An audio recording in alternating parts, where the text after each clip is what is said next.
looked up at my feet. I dived in.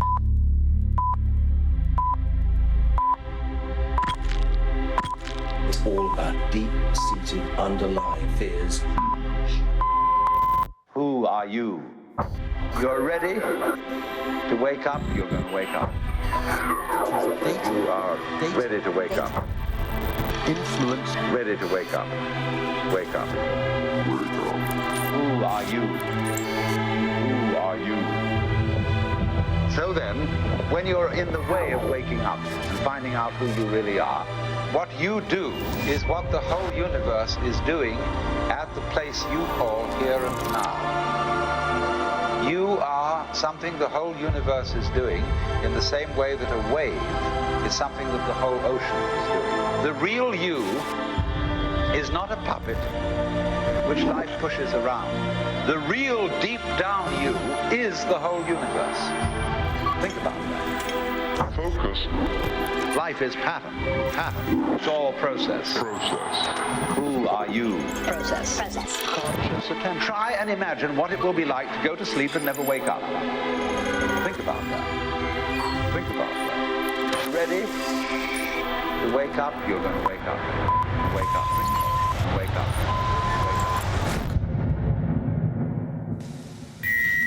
You're ready to wake up. Think about that. Process. Think about that. Process. Think about that. Process. So just before we start, I just want to get everyone to just do a little thing, which is I'd like you just to stand up very, very quickly and to look at someone that you've not met for 5 seconds and smile at them. Actually, let's make it another 5 seconds, just to see how far you can do this. Okay? That's great. And now if you can sit down. Now I'd like you to take out your phone and just give it to the person you were looking at. No, I'm joking, that's fine. I'd like you to take out your phone and I'd like you to put it on the floor so you can't reach it. See how that feels. How does that feel? Feels nice? I'm going to talk about feeling lost. The pandemic to me was really tough. I think it was tough for many of us. But what I think it's created is the opportunity to reimagine everything. And there's a clear choice between the meta world and the physical world. And I think we're in a place where we're running out of time for the physical world. And I don't want to sort of like downplay amazing artists like Lawrence Leck, for example, who's creating these beautiful worlds that are combining live and technology. But I would say this, we have a choice and we're running out of time in regards to the world that we want to choose. And so, first of all, I want to talk a bit about my past project, Secret Cinema, and then I'd like to talk about this new project, which is called Lost, because I think we are lost. I don't know about you, I feel lost in this world.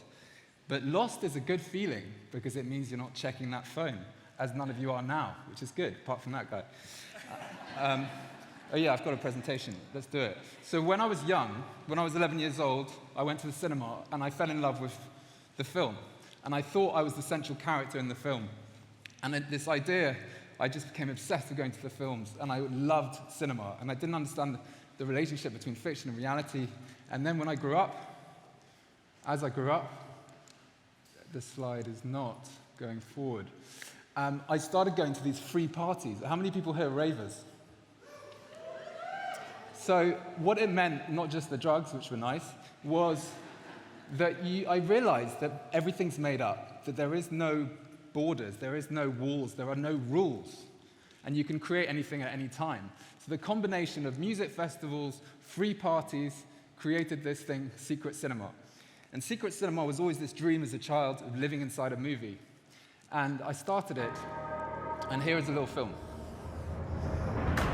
Secret Cinema has grown from a tiny cult following to one of London's biggest entertainment events. Movie lovers were taken on an out-of-this-world journey this weekend at a secret venue in Canary Wharf. as part of what organisers are calling the largest ever film event of its kind. This is a long way from your local multiplex or the cinema on the high street. The Secret is now out. It is the latest in a series of immersive showcases for those who want a more interactive experience. Et puis une nouvelle façon de découvrir le cinéma, elle nous vient de Grande-Bretagne où les spectateurs sont invités à plonger eux-mêmes dans l'univers d'un film. I'm at the Secret location in the heart of London. In the debauched souk where everything is on offer. The audience isn't just encouraged to play their role, it's expected. It's like being in the movie. But this is the magic of Secret Cinema. There's a wonderful organisation that does this thing of a world of the film that you're going to go and see. The real treat, though, is when the film gets going, you have this kind of 20D experience.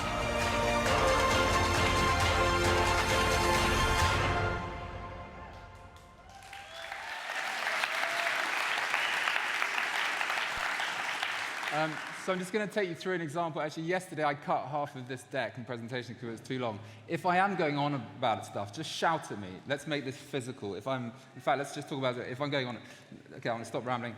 Blade Runner. Just to give you a sense of how we build worlds, I'm going to do this in a minute.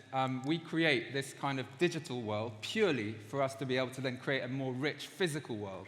So that the digital world, we capture people's data, but purely to give them a richer experience when they meet in real life. So they get given a character, an identity, we build a world, a website, and then we create content for that world as if it's like a channel. So we want to make it feel real. And this was all about Jeff Bezos and Elon Musk, the most brilliantly creative people, but yet they are creating, you know, they want to build off-world colonies when we need to deal with what's going on here. And so we were really attacking them, and we were also attacking Facebook, as we do with every show, even though we depend on it to reach our audience. And by the way, Meta is bullshit.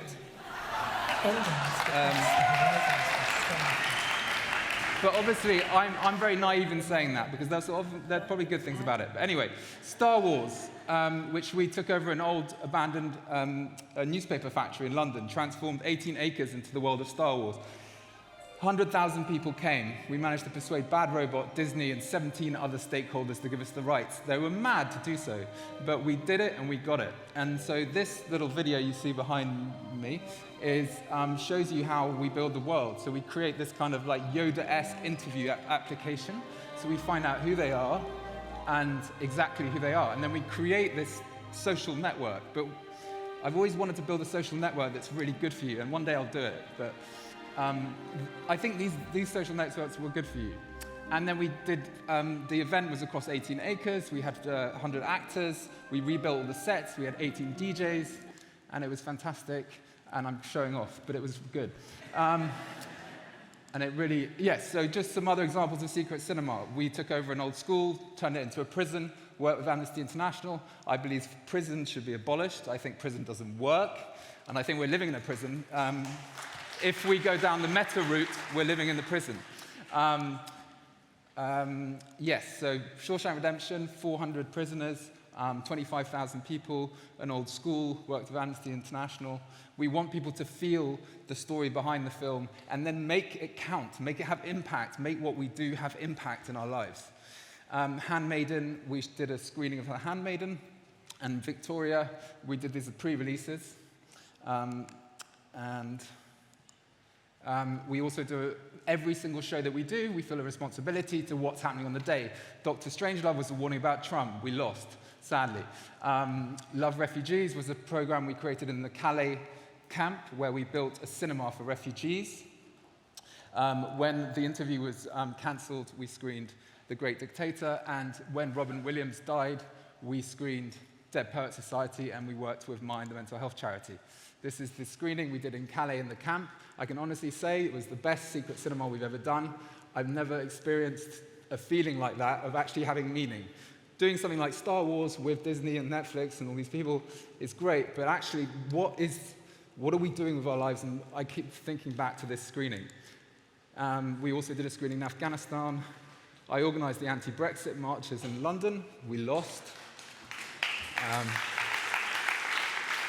I think protests can get a lot more creative and innovative, so I put the Secret Cinema team on creating the protest against Brexit. It wasn't good enough. Now I want to get a bit into Lost. So the way I see it is the pandemic has created this opportunity in which all of the offices are empty, pretty much, apart from Google's. But most of the offices are empty. Amazon, Facebook, no one's going back to work, right? So all of that space can be turned into social space, physical space, connection space, social clubs. And then look at the retail system. The shopping mall people are fucked. They are screwed. And all of that amazing real estate, which Meow Wolf are going to talk to you about, because there's some beautiful things in that, is available to create new places, new destinations. Right now, I'm working on a project in an abandoned district about creating this new space, this new venue, this new downtown, this new Broadway. Where do we go for the future? Where do we celebrate new forms of art? So this is Lost.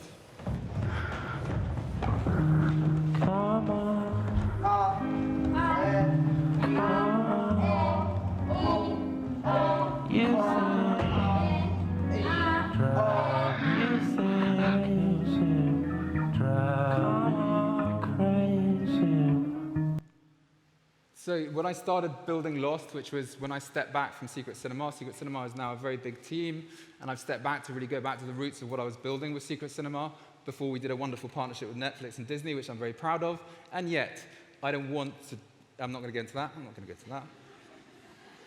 So I'm going to choose what I'm going to choose that's coming into my head, which is always a dangerous thing.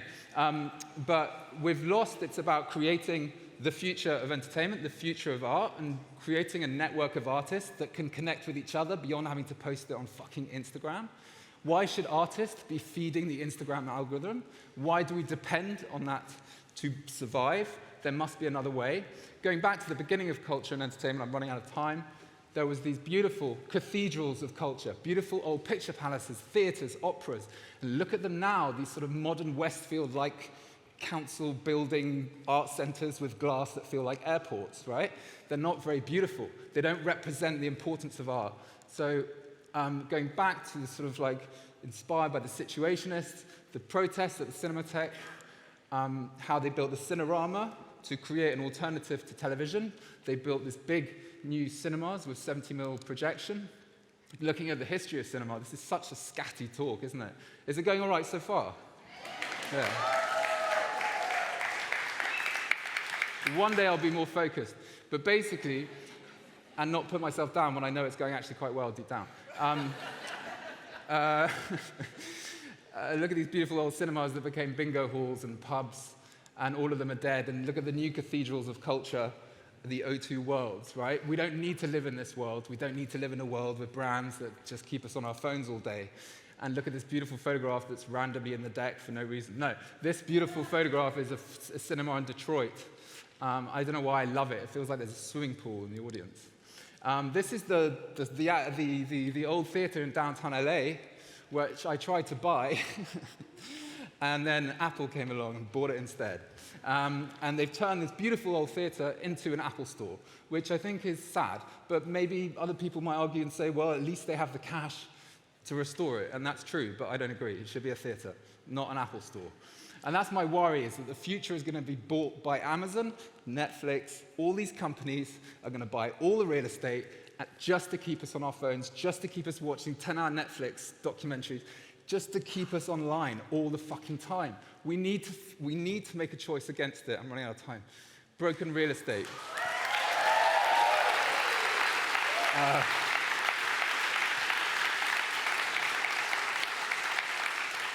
It's an image of a broken shopping mall, which just represents what I think is exciting, is that all these shopping malls are available now. And this is something that I think is sort of fascinating, this idea of prison, the fact that we're constantly being watched. We know we're being watched, and we're acting differently. We're going to events in order to put our photographs up. We all constantly just have to record everything, publish everything. No one gives a fuck. We're all depressed. Stop fucking doing it.